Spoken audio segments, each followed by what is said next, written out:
Behind the Barn Door, presented by the Horse Concierge, connecting owners to trusted providers.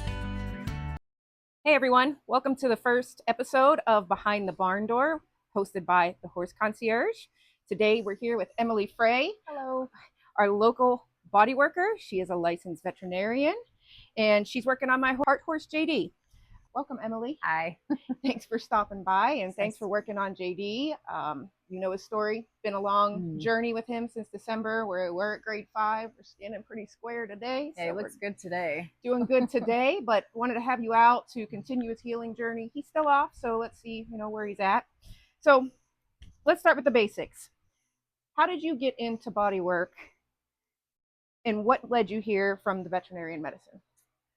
Yeah, it's kind of a little bit of a wandering story, so I'll keep it concise, but I was working as a vet at a really large referral center up in Washington State, and they were going through a corporate merger, and I started to get very disenchanted with corporate medicine and the changes that they were trying to make, because I was seeing how it was affecting clients and patient care. And so I started to really question a lot about where the vet industry was going. And around the time that I was leaving that job, I was also in a pretty nasty car accident. So kind of went through my own healing crisis that required me to look into a lot of different modalities. And I had to step away from work, essentially, in order to heal. I had a little bit of a brain injury and some other things going on. And so as I was moving through my healing with that, I tried so many things: chiropractic, acupuncture, PEMF, Beamer, laser therapy, saunas, just everything that I could think of to heal. And the one modality that really tied everything together and helped the most with my healing was actually massage. And so that was kind of what sparked the love for body work. And then, I wanted to get back into horses, and that was kind of a natural jump to start there, because I didn't feel like I wanted to go back into clinical work at that point. Awesome. And how do you feel that being in veterinarian medicine has shaped the way that you approach body work? Yeah, I have a much different view of things than I think what a lot of the body workers do, because body work is pretty unregulated. So anybody can kind of go out and say they do massage, but having the background that I do, I can evaluate things from a lameness standpoint, from a neurologic standpoint, from a soft tissue standpoint. So I really approach a horse having all of that base of knowledge, that there's just a kind of an algorithm that my mind goes through when I'm working on a horse that helps me to view things from a different way. So even when we're talking about like Western medicine, everything is so broken up by system.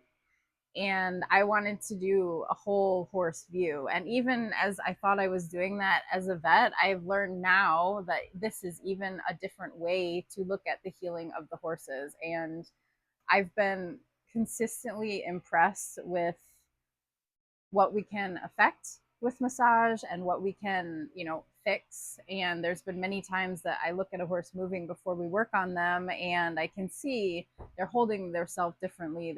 One hip is higher and neck is a little bit twisted. And in the past, as a vet, I think back now and I say, well, how would I have approached that as a vet? And would I have called that a lameness? What would I have done if that horse was on a pre-purchase exam? Would I have failed that horse because they're having these shifts in their body that when we actually go in and do body work and work on massage, we can bring those things into balance to where you have a totally different horse at the end of it. Not all the time. It's not a panacea, but there's been enough of those moments that I've had that it's really made me rethink how I would approach cases, even from a veterinary standpoint. That's excellent. And that fits directly into my treatment with JD. Yeah. As you know, traditional treatment has failed him. Mm-hmm. It was successful for 6 years. I would probably do things differently if I know what I knew now. Yeah. However, we're on 0 injections. There are no meds. He's not on Equiox. He's not on Osphos. He's on nothing other than supplements. Yeah. A very strict diet. CRS shoes, obviously. You got to come in and see them and some of the neat stuff that they do. Yeah. He's seen the chiropractor. He does go to his vet. He's been looked at. He's had blood tests. He's had panels. He's had everything. And I think now what's led me to this juncture, the horse concierge, is understanding that there's a way to look at a horse holistically, like you have mentioned, having the whole horse. And ultimately, long term, that's what the horse concierge is going to be, a way to look at the horse holistically and connect the care team. I love that. I love that. I really think it has the opportunity to be a very collaborative platform. Yes. Well, we thank you for being here, and want to get started on JD? Yeah, let's go. All right, great. So, Emily, when you meet a new horse and they're a little anxious, obviously JD is less than anxious. How do you approach that, and how do you help the owner and the horse feel comfortable? Yeah, so I approach all my horses a little bit slowly. I try to get to know them a little bit, just introducing myself. And I try to be very aware that, a lot of horses, when they are anxious, don't like someone starting at their head. So my approach with these guys, with pretty much every horse at the beginning of a session, is this is a palpation in some ways, but it also is just informing them that, hey, I'm going to be touching you. I'm going to be touching in these places, and make sure that that's okay with them. Some horses will very clearly say, I don't want to be touched here. I don't want to be touched there. And then when I start the massage, because I'm not doing a massage for relaxation necessarily. A lot of the horses that I work on, we're working on performance issues or pain issues. And so I do end up working deeper into pressure points and in more concise areas or consolidated areas sometimes. So when I have a horse that's anxious, I will start off with really long, slow strokes and just get them used to that and relaxing into that before we'll go into areas that might be a little bit more uncomfortable.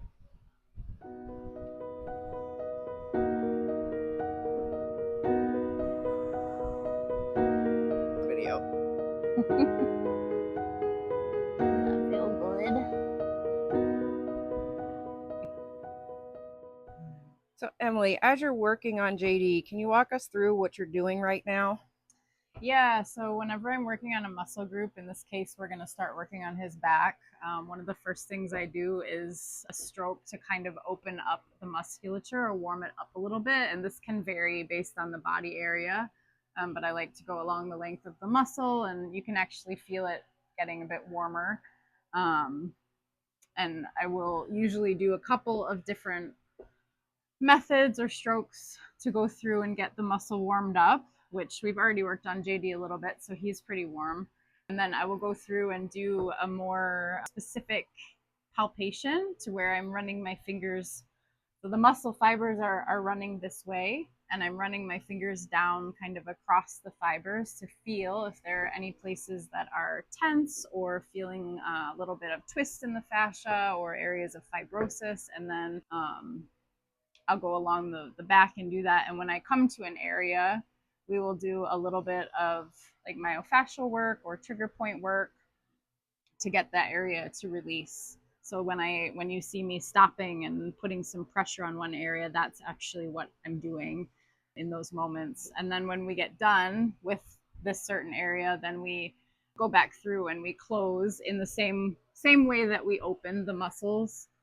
This just is going to help release toxins and help with the circulation and blood flow to the area. And it will, whenever we're working on a certain point, it will cause a little bit of inflammation there. So the closing strokes can help the body to remove any toxins that have accumulated or fluid and just get the body kind of back into a state of healing.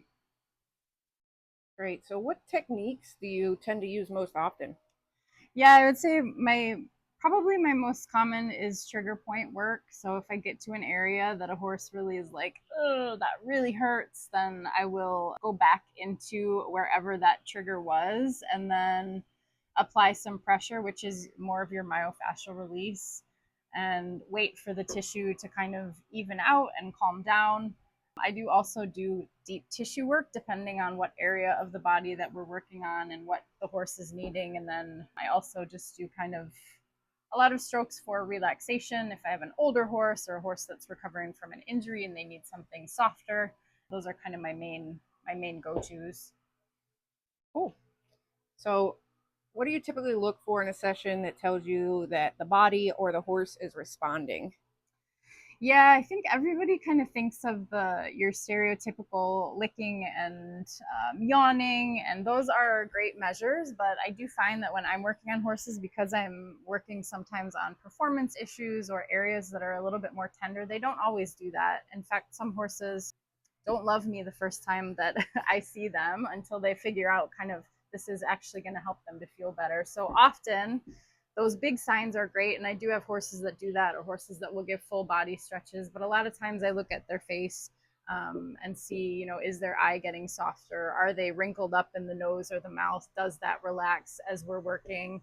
And then there's other things like passing gas, passing stool. Those are all signs of releasing and the nervous system coming down into kind of that rest and digest state to where the body can be balanced and healed or start to heal.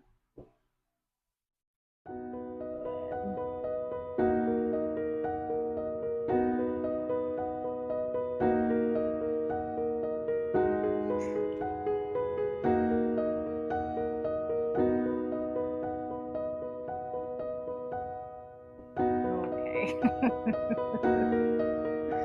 You like that, JD?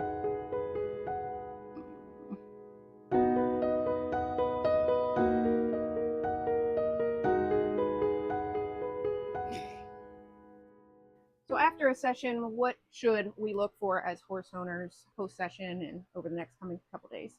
Yeah, so sometimes when we're working on deeper tissue or an area that's particularly uncomfortable, we will cause some inflammation in the area. So when I have a horse that's either dealing with a chronic issue or coming off of an injury, for example, sometimes they can be a little bit more sore the following day. That's a normal part of the healing process as long as it clears out within about 24 hours.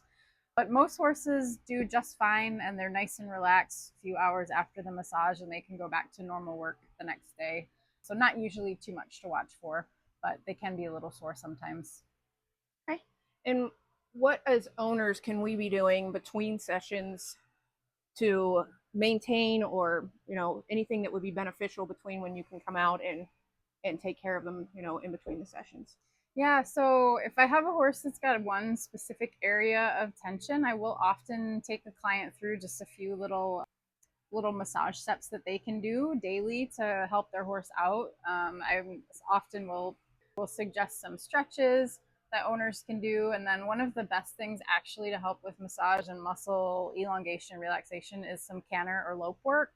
So if I have a horse that's quiet, and we'll do that in kind of a longer, lower stretch frame, sometimes I'll have clients walk them for 5 or 10 minutes and then do a little bit, 5 minutes of canter before they get into any, heavier work for the day. That seems to help horses get stretched out and feel a little bit better after massage. Awesome. What are some common things that people misunderstand or misinterpret about body work? I think probably one of the biggest ones that even I didn't realize when I was starting this is how much we can actually affect and work on. I think a lot of people assume that massage is just for relaxation, and it's a little bit of a luxury, but there are actually quite a few performance issues and health issues that we can work on addressing. Horses that are prone to colic can benefit from massage. I've helped horses with upward fixation of their stifles with massage. So I think it's a lot broader. And when you have somebody that understands a bit more of the anatomy and the biomechanical, how everything interrelates and how the muscles come together, you can really be quite effective with massage. So I think that's one of the misconceptions. And then also just something that's for every horse, and every horse can benefit. It's not just for an elite athlete. Yeah. What's your favorite part about body work? Yeah, aside from just getting to be with horses, like how cool is that I say I work with horses every day? For me, it's really that different view that helps me to put together pieces of the puzzle that maybe someone else has not been able to, or a client that's had, well, farrier says this thing and a vet says this thing, and then I'm very often able to zoom out and say, oh, well, this connects here, and just kind of putting that together for the client is one of my favorite pieces. Who wants to book you, Emily? How do they get a hold of you? Yeah, the easiest place to get me is just with my phone number. It's 419-343-2727. I'm very responsive to text. Sometimes my phone, if I'm out on farms, does not work, so leave a message, text me. I'm also on Facebook, Emily Fray Equine Sports Massage. That is going to be changing. I'm working through a little bit of a rebrand, but for right now, those are the best places to get me. Great. And then last but not least, so why do you as a provider for horses feel that something like the Horse Concierge is something that the equine community needs? Yeah, I love this service. I can speak from my experience coming to this area and not knowing the providers. It's actually already been quite an invaluable tool for me because I needed it to network to figure out who I should contact. And then I've had a lot of clients that even though I'm new to the area, they ask, who do I know as a farrier? Who do I know for this? And I've been able to pull that up and say, here, check this out. And it's so nice to have the show schedules and everything just in one place.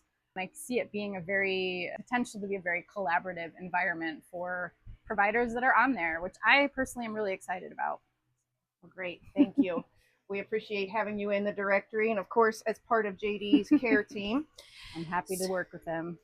So that's it for today's episode of Behind the Barn Door. Thank you, Emily, for both coming and working on JD and answering all of my very intrusive questions. You're welcome. It's been a great pleasure to have you and look forward to working with you for a long time and getting you back here to do some more work on JD soon. So don't forget to follow Emily's page on Facebook, reach out to her to schedule, and of course follow the Horse Concierge and download the app.